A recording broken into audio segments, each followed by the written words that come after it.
Quand on parle de leucémie, on pense immédiatement aux enfants. Et pour cause, la leucémie figure au premier rang des cancers pédiatriques. Pourtant, c'est une maladie qui touche également les adultes. Pour aborder ce sujet, je reçois le professeur Laurent Pascal. Il est chef de service en hématologie au GHICL à Lille. Bonjour professeur Pascal. Bonjour Céline, comment allez-vous? Bien, merci, ravi de vous accueillir. Les leucémies sont des maladies du sang. Est-ce que vous pourriez nous expliquer les différentes cellules qui les composent et particulièrement celles qui impactent les leucémies? Les leucémies, c'est un mot qui vient du grec qui veut dire leukoaima, c'est-à-dire que le sang qui est blanc.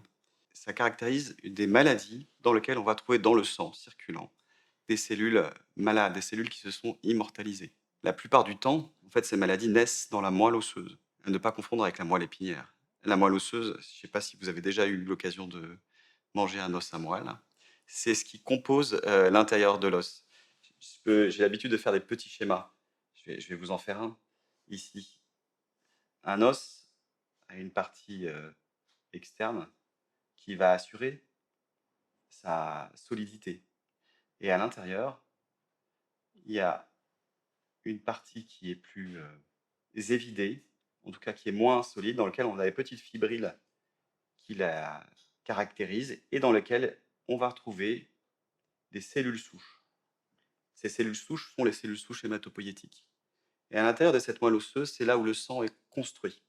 Les cellules du sang sont construites de A à Z dans cet espace, et une fois qu'elles sont terminées, elles passent dans le sang. Dans le sang circulant, on va trouver trois types de cellules essentielles. On va trouver les globules rouges, nécessaires au transport de l'oxygène. On va trouver tout un éventail de globules blancs différents, des lymphocytes, des polynucléaires neutrophiles, des polynucléaires éosinophiles, qui servent à vous défendre contre les infections. Et enfin, on va y trouver des plaquettes.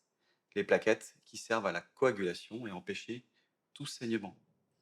Et les leucémies sont des troubles liés au développement de toutes ces cellules. Quels sont les différents types de leucémie et leurs particularités? C'est une question très vaste que celle que vous posez, Céline. Il existe deux grandes familles de leucémies, les leucémies liées à la lignée lymphoïde et les leucémies liées à la lignée myéloïde. Et parmi elles, il y en a qui se développent très lentement, ce qu'on appelle les leucémies chroniques, et il y en a qui se développent extrêmement rapidement, qui sont les leucémies aiguës. Et chacune ont des pronostics et une histoire naturelle très différente. La leucémie myéloïde chronique et la leucémie lymphoïde chronique sont deux leucémies qui aujourd'hui se traitent bien, voire très bien, avec simplement des thérapies orales.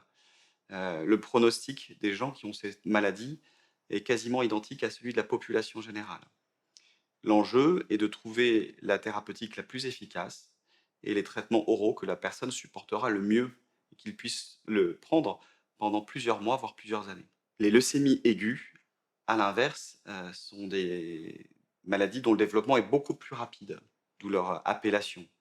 Ces leucémies nécessitent d'être prises en charge le plus fréquemment en milieu hospitalier, traitées avec de la chimiothérapie intensive quand c'est possible, en association avec des thérapies ciblées. Le pronostic est plus sévère, évidemment, pour les leucémies aiguës que pour les leucémies chroniques.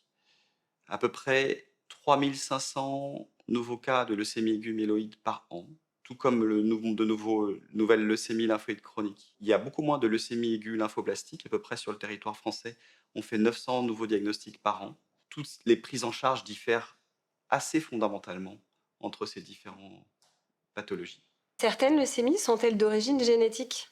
Il y a des caractéristiques génétiques dans toutes les leucémies, mais la plupart des leucémies, les anomalies génétiques qu'on observe sont des anomalies acquises. C'est-à-dire que les patients ne sont pas nés avec ces anomalies. Ces anomalies sont observées dans la moelle osseuse au niveau des cellules leucémiques. En revanche, lorsqu'ils ont grandi, lorsqu'ils ont eu des enfants, ces cellules n'étaient pas nécessairement présentes. Et dans le sens génétique, est-ce qu'on le transmet automatiquement à ses enfants? C'est extrêmement rare. Les caractéristiques génétiques sont essentielles pour caractériser les leucémies en général, les leucémies aiguës myéloïdes, les leucémies myéloïdes chroniques, les leucémies lymphoïdes chroniques, les leucémies aiguës lymphoblastiques. Toutes vont retrouver des anomalies génétiques spécifiques que nous traquons, mais en revanche, il est exceptionnel qu'on puisse transmettre ces anomalies d'une génération à une autre. Quels sont les autres facteurs de risque possibles? Il y a beaucoup, beaucoup de facteurs de risque différents en fonction des leucémies. Cependant, on va trouver la possibilité d'être exposé à des agents mutagènes, notamment les radiations ionisantes, parfois certains produits chimiques comme le benzène ou alors l'exposition fréquente au tabac sont des facteurs de risque reconnus au développement de leucémie et en particulier celui de la leucémie aiguë méloblastique qui est la leucémie la plus grave de l'éventail possible des leucémies. Quels sont les pronostics pour ces différents types de leucémie? Alors comme je vous le disais tout à l'heure, il y a des leucémies qui se développent très rapidement, qui sont les leucémies aiguës. D'autres se développent beaucoup, beaucoup plus lentement, qui sont les leucémies chroniques. Les leucémies chroniques, que ce soit la leucémie myéloïde chronique ou la leucémie lymphoïde chronique, sont aujourd'hui traitées par des thérapeutiques orales au long cours, sur des temps qui peuvent varier d'une année à plusieurs dizaines d'années. Ces leucémies ont un pronostic qui rejoint quasiment celui de la population générale. Les leucémies aiguës, en revanche, touchent des cellules qui sont plus jeunes et se développent beaucoup, beaucoup plus rapidement. Elles nécessitent la plupart du temps d'avoir recours à un traitement intensif quand c'est possible, notamment chez les sujets jeunes. Une chimiothérapie souvent de forte dose, associée parfois à des thérapies ciblées complémentaires. S'il est possible de guérir de ces maladies, les guérisons sont souvent obtenues au prix de la réalisation d'une allogreffe de cellules souches hématopoïétiques, qui reste un grand standard de traitement dans le traitement des leucémies aiguës, surtout les leucémies aiguës dont on arrive à préciser le pronostic péjoratif grâce aux analyses chromosomiques qui sont réalisées. Quels sont les différents soins de support recommandés pour un patient ou une patiente atteint de leucémie? Il y a beaucoup de soins de support qui sont recommandés, mais on va trouver des choses communes dans toutes les leucémies et en particulier les leucémies aiguës. Je vous ai fait un petit schéma tout à l'heure pour vous expliquer où naissaient les leucémies dans la moelle osseuse. Les leucémies aiguës vont entraîner un envahissement dans cette moelle et entraîner une insuffisance de production de tous les éléments du sang. On va avoir moins de globules rouges. Et donc le soin de support principal qu'on va être parfois amené à réaliser, c'est des transfusions de globules rouges. Le deuxième type de cellule qui peut manquer, ce sont les plaquettes. Et s'il manque des plaquettes, on a un risque de faire des hémorragies et on peut être amené à transfuser des plaquettes. Enfin, il va manquer fréquemment des globules blancs et il est exceptionnel qu'on transfuse des globules blancs.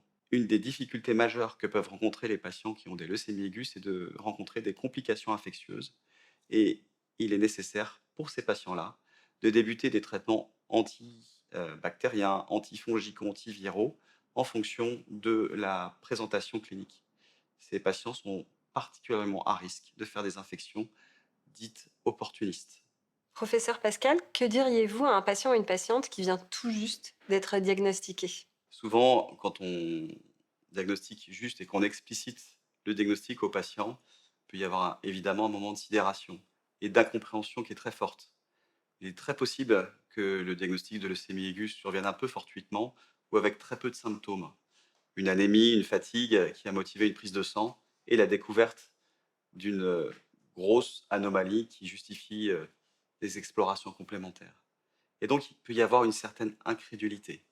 D'autant plus qu'on va demander fréquemment, pour les leucémies aiguës, souvent d'être hospitalisé, de cesser toute activité toute affaire cessante et de venir à l'hôpital et faire confiance à une équipe médicale que la personne ne connaît pas.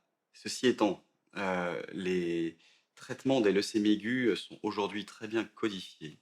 Il existe des progrès qui sont phénoménaux. Il existe des perspectives thérapeutiques dans quasiment toutes les aires de toutes ces maladies et il n'y a pas de raison de désespérer.